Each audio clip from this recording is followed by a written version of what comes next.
Halo, selamat sore pemirsa Saga Timur YouTube dan juga yang ada di Facebook. Oke, pada kesempatan kali ini saya ingin membahas satu tema tentang kelanjutan dari dua video saya sebelumnya, yaitu tentang meditasi, jenis-jenis meditasi ya. Kemarin saya sudah jelaskan ada dua jenis meditasi. Yang pertama meditasi untuk menjeda atau menjauhkan dari pikiran atau keluar dari pikiran. Yang kedua adalah meditasi yang berfungsi untuk mengatur pikiran. Nah, seperti itu ya. Nah, kali ini saya ingin memberikan satu contoh atau satu ilustrasi tentang yang pertama, yaitu tentang meditasi menjeda atau keluar dari pikiran. Ilustrasinya adalah sebagai berikut. Seperti kita mempunyai mobil, Anda pasti paham, atau motor ya, Anda pasti paham. Ini terutama yang motor yang tidak matic ya, atau motor atau mobil yang manual seperti itu. Sebagai contoh, saat Anda mengendarai motor, kemudian Anda menginjak gas ya, atau mengegas istilahnya ya, maka motor akan jalan tergantung seberapa kencang Anda menginjak gasnya seperti itu. Semakin Anda menginjak gas semakin kencang, maka larinya akan semakin cepat seperti itu. Tetapi ada satu momen di mana Anda menginjak gas sangat keras, bahkan sekeras-kerasnya apapun, tapi motor tidak bisa berjalan atau mobil nggak bisa berjalan.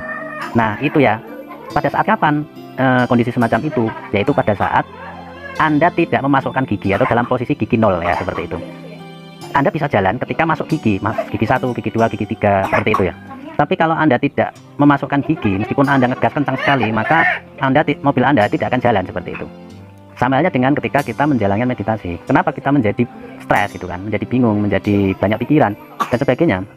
Itu salah satunya adalah karena kita itu memasang atau mengikatkan diri dengan pikiran tersebut. Sehingga yang terjadi adalah ketika pikiran bingung, Anda ikut bingung. Ketika pikiran marah, Anda ikut marah seperti itu. Nah, itu sebetulnya hanya butuh untuk kita tidak terikat saja sebetulnya, dengan cara kita menjadi sang penyaksi atau menjadi sang pengamat yang seperti saya jelaskan di video sebelumnya. Jadi ketika kita menjadi saksi yang netral, yang hanya menyaksikan proses pikiran berlalu ya, atau lalu lalang, itu kita sebenarnya menjadi netral atau menjadi terbebas dari pikiran tersebut. Sama halnya seperti saat kita mengegas ya pedal ya, atau gas mobil sekeras-kerasnya, tapi kita nggak memasukkan ke gigi atau dalam posisi nol, netral. Apa yang terjadi? Mobilnya nggak jalan kan, seperti itu. Gasnya tetap kencang tetapi mobilnya tidak berjalan. Nah, sama seperti ketika kita meditasi dan kita menjeda dengan pikiran, yang terjadi adalah pikiran tetap liar, pikiran tetap lari kemana-mana, tetapi Anda tetap diam karena Anda fokusnya menjadi sang pengamat atau sang penyaksi ya. Sama seperti penonton sepak bola, penontonnya kemana-mana ya, lari-larian, tapi penontonnya kan tetap diam. Nah, itu salah satu dari metode yang bisa untuk lambat laun itu menenangkan pikiran seperti itu, atau mendiamkan istilahnya, atau mengheningkan ya. Ketika pikiran itu lari kemana-mana, itu seperti saya ibaratkan mobil tadi yang digas sekencang-kencangnya, tetapi ketika Anda dalam posisi gigi nol ya, atau netral, itu nggak akan bisa jalan, mobilnya nggak akan bisa jalan, nggak akan berpengaruh terhadap mobilnya tetap diem ya. Meskipun mesinnya jalan ya, mesin tetap jalan, mesin tetap hidup ya kan, mesin tetap ada suaranya seperti itu, tapi tidak jalan, tetap diam mobilnya. Kenapa? Karena dalam posisi kita tidak nyangkut ke situ. Bisa berjalan itu sebetulnya karena nyangkut ya. Kita pikiran, misalkan pikiran lagi marah gitu ya, atau perasaan lagi marah, kita menjadi ikut-ikutan marah karena kita terikat. Jadi sebenarnya yang bikin masalah itu bukan marah, bukan pikiran ya, sebetulnya bukan. Itu tidak ada masalah dengan kemarahan, tidak ada masalah dengan kekecewaan, dengan sukacita, dengan penderitaan dan sebagainya, itu tidak masalah. Tidak ada masalah sama sekali dengan itu semua. Yang membuat masalah adalah kita terikat, atau kita teridentifikasi, atau kita melekat dengan itu, kita nempel. Seperti gigi dimasukkan tadi gitu loh. Ketika Anda masukkan gigi 1, kemudian Anda ngegas ya jalan gitu. Bagaimana supaya nggak jalan? Supaya kita tidak terpengaruh ya, jadikan nol gitu loh. Ketika kita posisi jadi pengamat, itu sama dengan nol gitu, karena kita menjeda, kita berjarak dengan pikiran. Sehingga yang terjadi adalah ada pikiran tapi tidak ada aku gitu. Aku hanya ada penyaksi tapi tidak ada aku. Ada pikiran tapi tidak ada yang berpikir ya. Ada pikiran tapi tidak ada yang berpikir. Yang ada hanyalah sang penyaksi atau yang menyaksikan pikiran sedang berpikir tadi, tapi tidak ada subjeknya. Ya, objeknya kan pikiran tapi tidak ada subjek atau pelaku ya. Nah, ada yang bergerak tapi tidak ada pelaku gitu. Ada yang berpikir tapi tidak ada pelakunya. Nah, ketika tidak ada pelaku dan hanya ada penyaksi, maka terjadilah netral gitu. Meskipun dalam posisi belum netral. Nah, yang saya maksud belum netral itu pikiran masih kemana-mana, itu kan belum netral ya.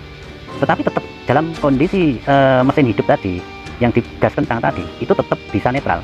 Nah, karena apa? Karena sang penyaksi itu dia tidak terkontaminasi oleh apapun gitu loh. Kecuali dia melekat ya. Kalau sudah melekat itu seperti nempel atau nyantol, istilahnya seperti itu. Selama tidak nyantol, selama tidak ada identifikasi, selama tidak ada keterikatan, sebetulnya aman gitu. Sebetulnya aman ketika tidak ada keterikatan. Jadi kuncinya adalah bukan meredam emosi ya, dan bukan meredam pikiran, bukan mendiamkan pikiran, tapi menjeda itu nanti akan membuat netral. Yang netral itu bukan pikirannya, tapi yang menyaksikan tadi. Karena sang penyaksi kan diem, netral kan.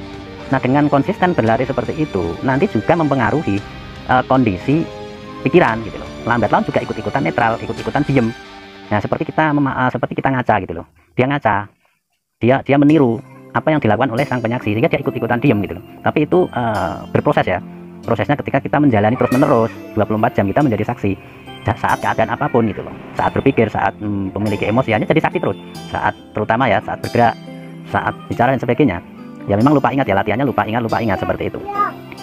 Nah, sampai sini paham ya. Kalau mungkin ada pertanyaan silakan di kolom komentar. Oke, terima kasih.